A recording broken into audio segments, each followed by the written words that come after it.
Hi කොහොමද මගේ යාළුවන්ට මං හිතනවා මගේ යාළුවෝ හැමෝම සතුටින් පරිස්සමින් නැති කියලා.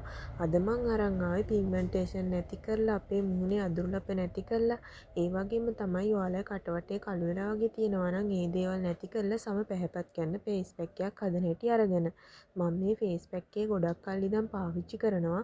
මං ආසම ෆේස් පැක් එකක්. ඉතින් මට හිතුණා ඔයාලත් එක්කත් මේක ෂෙයා කරගන්න. මුලින්ම අපිට ඕන වෙන්නේ ප්‍රධාන අමුද්‍රව්‍ය දෙකයි. කඩල පිටි සහ වැල්මී කුඩු. මේ දේවල් ඔයාලට ඕනම් බෙහෙත් බඩු කඩේකින් අරගන්න පුළුවන්. පිරිසිදු භාජනයකට කල්ලපිටි මේස හැන්දක ප්‍රමාණයක් දාගන්න. කඩලපිටි කියන්නේ ස්වභාවික ඩීප් ක්ලෙන්ස් එකක්. අපේ සම ගැඹුරින් පිරිසිදු කරනවා වගේම සමේ තෙල් ගතිය පාලනය කරන නිසා කුරුලා ඇතීම වළක්වනවා. අනිත් අමුද්‍රව්‍ය තමයි වැල්මී කුඩු. වැල්මී කුඩුත් මේසෙදි එකක ප්‍රමාණයක් එකතු කරන්න. වැල්මී කුඩු වලින් වෙන්නේ අපේ සමේ පිග්මන්ටේෂන් නැති කරනවා වගේම සමේ අදුරුලප කැලැල් තියෙනවා නම් ඒවා නැති කරලා සම පැහැපත් කරනවා. වැල්මී කුඩු වලට ඉංග්‍රීසි වලින් කියන්නේ ලිකොරයිස් පවුඩර් කියලා. ගොඩක් ක්‍රීම් වර්ග හදන්නත් මේ ලිකොරයිස් පවුඩර් එක භාවිතා කරනවා.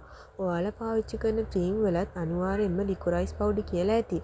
ගොඩක් හොඳ ප්‍රතිඵල ස්කින් එකට මේ වැල්මී කුඩු වලින් තියෙනවා. මම මේ ෆේස් පැක් එක මිශ්‍ර කරගන්න දාගන්නේ රෝස වතුර. ඔයාලට පුළුවන් යෝගට් මුදෝපු කිරි කෝමාරිකා දාගන්න. ඔයිලි ස්කින් එකක් තියෙනවා නම් යෝගට් මුදෝපු කිරි දාගන්න එපා. කෝමාරිකා හරි රෝස වතුර හරි දාගෙන මිශ්‍ර කරගන්න.